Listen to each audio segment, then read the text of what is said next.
Hello again, everyone. If you watched my last episode, you know I'm Wild Wanderer, a solo mountaineer, and still new to this whole podcast thing, so thank you for watching another episode. In episode 2, we're going to discuss hiking solo. Be sure to look at the podcast description for links to my website, book, and helpful links to topics I'll be discussing today. So, the one question I get asked the most from people is, aren't you afraid to hike by yourself? Well, the short answer is no, but in the beginning I used to be. I used to only go hiking with other people, but I found it was difficult to find hiking partners who were as, let's say, motivated as I was to go out and climb mountains all the time. I had a lot of last-minute cancellations from people who'd said they wanted to hike, but had something come up. Their kids got sick, they got called into work, or sometimes told me they were just too afraid to hike something so difficult or so far away. So when they canceled last minute, my hike was canceled too. Eventually I got tired of this and ended up going alone. Yes, it was scary at first, but the more I did it and nothing happened, the easier it became to hike and mountaineer solo. Eventually, I came to enjoy my solo time on the trail. Being alone gave me time to think and process things that were going on through my life.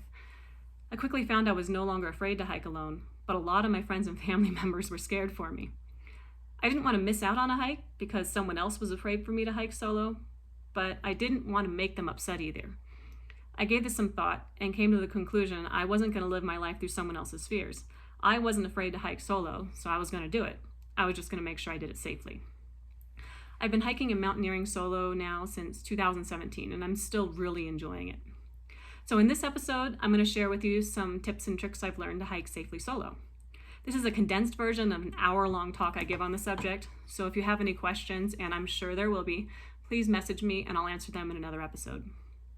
Now, we've all heard this before, but if you hike by yourself, it's important to leave your itinerary with someone so they know where you're going, and to call them when you get back. I go out hiking and summiting peaks around 5 times a week.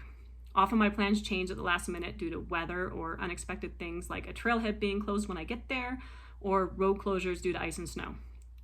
I always have alternate routes, hikes, and plans in case this happens.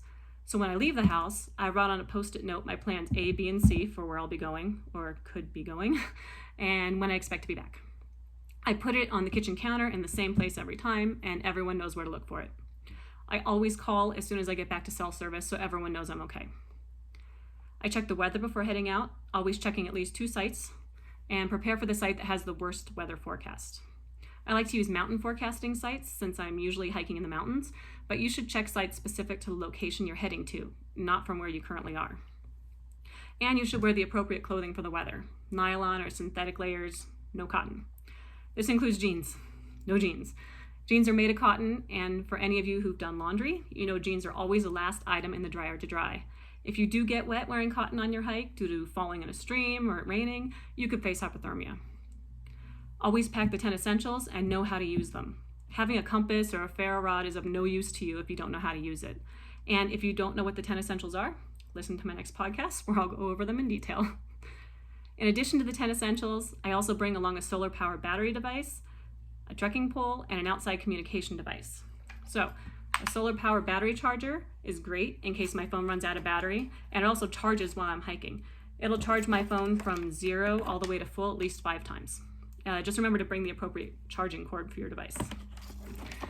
You may not think you need to use a trekking pole, but once you learn how to use them properly, they become a great tool for hiking faster and maintaining balance on rocky terrain.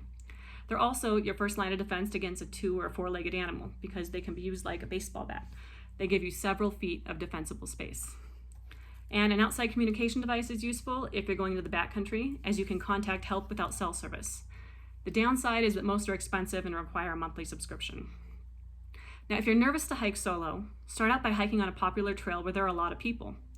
Also, it's a good idea to stick to the actual trail unless you're experienced in backcountry navigation. While you're hiking, make it a point to say hi to everyone you meet and give them something to remember you by in case you do get lost, which, once again, is unlikely on a popular trail. This could be as simple as saying something like, "Hi, what a nice day it is," or by wearing a brightly colored bandana or clothing that stands out so they'll remember you. People are more likely to remember seeing you if you talk to them, but even just waving hello or saying hi is great if you don't feel comfortable talking. And there's no reason to tell someone you're hiking solo, especially if they make you uneasy. If you get a weird feeling talking with someone or hiking past them, go with your gut about what you say to them, or even if you say anything at all. Your safety should always come first.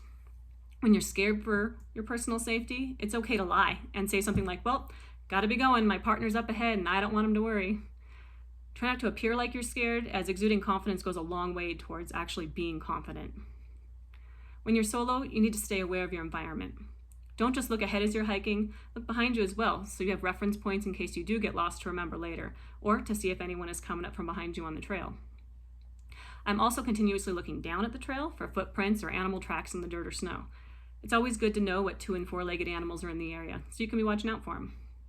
Now, I know this wasn't an all-inclusive post, but hope these solo hiking tips and tricks were helpful to you, and that you continue to watch more episodes, where I'll be discussing more hiking-related tips. And to help me keep these episodes coming, please ask me questions. Thanks for watching as I fumbled through this second video, and remember, I want you to win at life and enjoy the adventure.